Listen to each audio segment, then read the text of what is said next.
"From this day forward, you're the new member of our household," my mother-in-law said, glaring at me with intensity.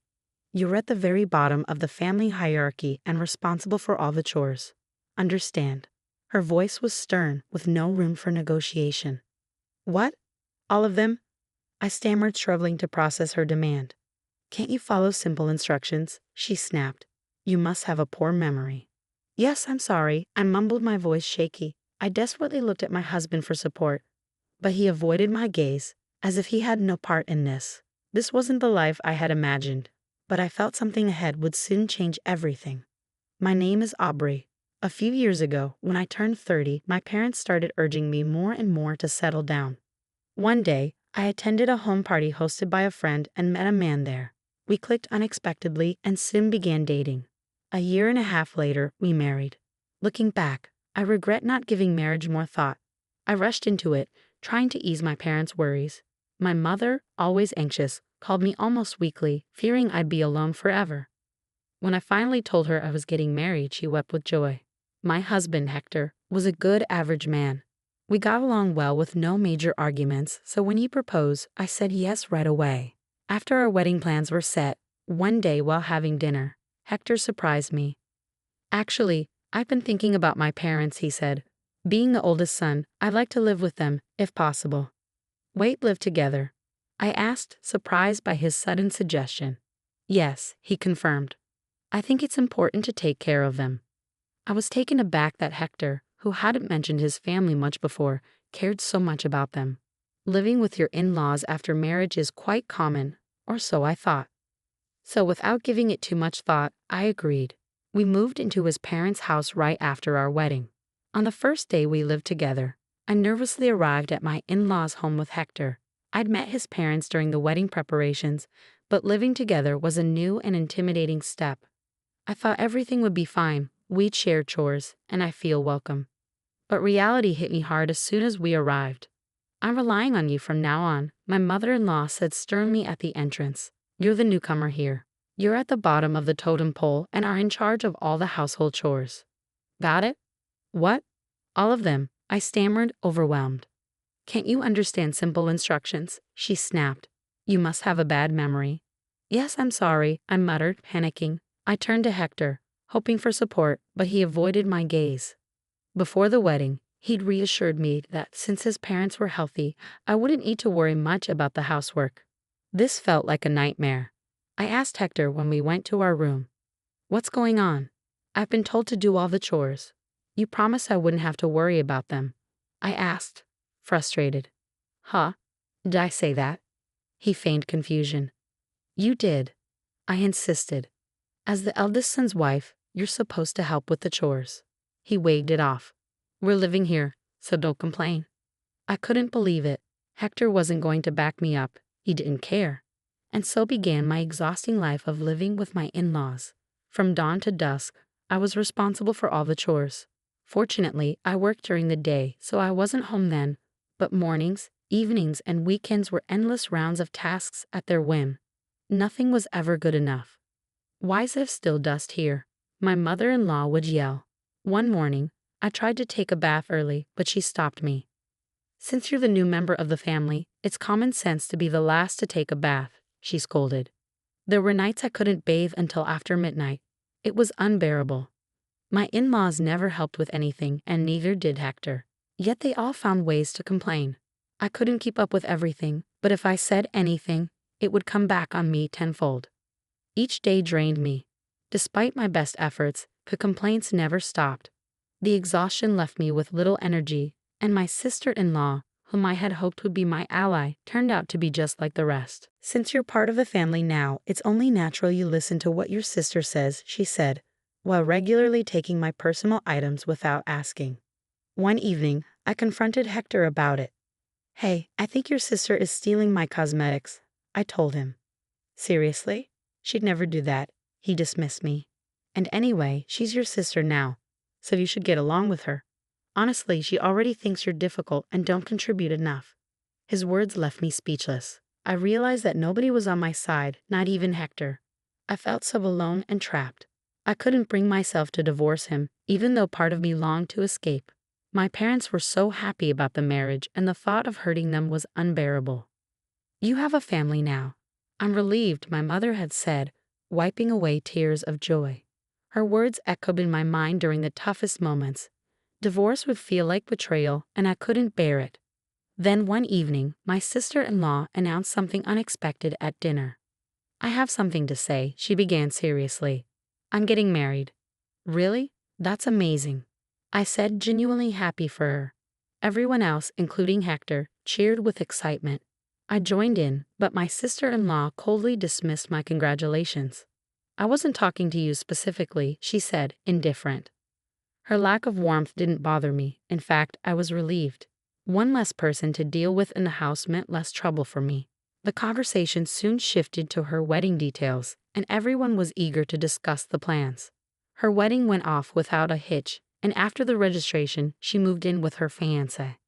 With her gone, my in-laws seemed lonely, but the atmosphere in the house changed.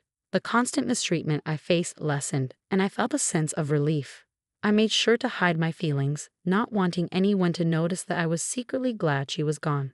Over time, I slowly began to regain some mental clarity, and a growing desire to escape my situation started to form. How could I leave this house without breaking my parents' hearts?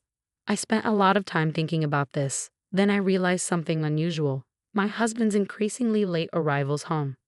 I'd been so consumed with the household duties forced upon me that I hadn't noticed it before. But now, reflecting on it, it seemed odd. He hadn't been the type to stay late at work before we married, yet recently he'd always come home just before midnight. I vaguely remembered hearing something about it once, but never gave it much thought. Are you working that late? I asked cautiously. None of your business. Just shut up, he replied coldly, barely looking up from his phone.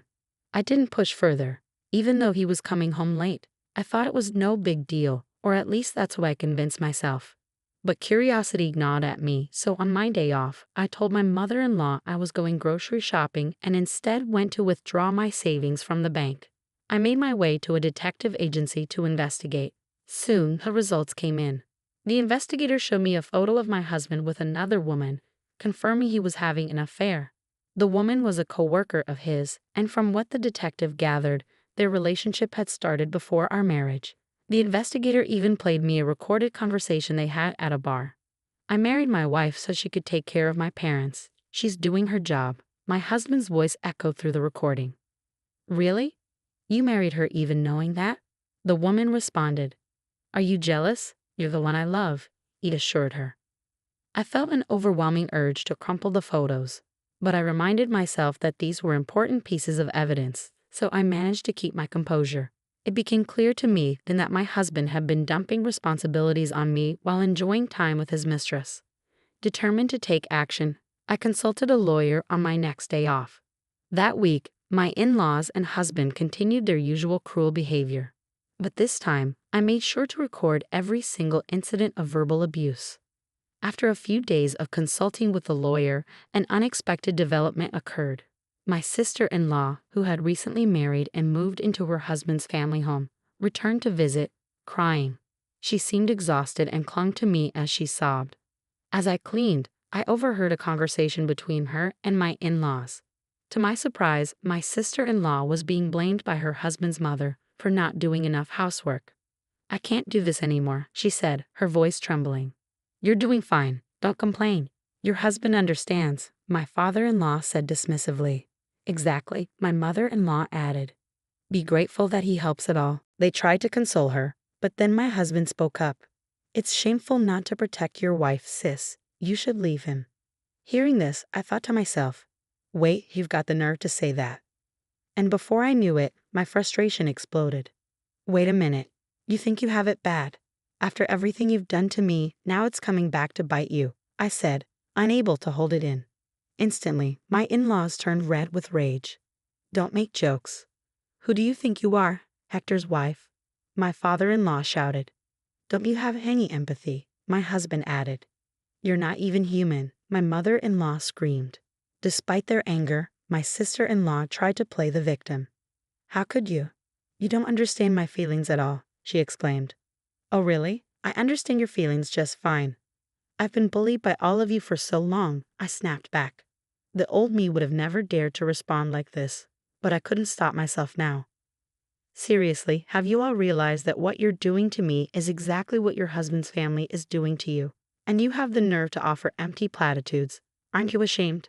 I said firmly. My mother-in-law shrieked. What are you talking about? You're a failure, and we need to keep you under control. My husband stood up, declaring, I never thought you were like this. I want a divorce. My in-laws smiled, likely thinking I'd be shocked by his words.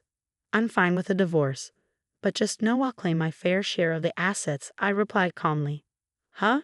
Fair share of the assets? My husband stammered. I scattered the photos of his infidelity on the table, the evidence of his affair. His face turned pale, and my in-laws looked horrified. So you had an affair before we even got married, didn't you? And you're okay with dumping everything on me while you enjoy your time with her? I said, looking directly at him. My in-laws were speechless. The truth had hit them hard.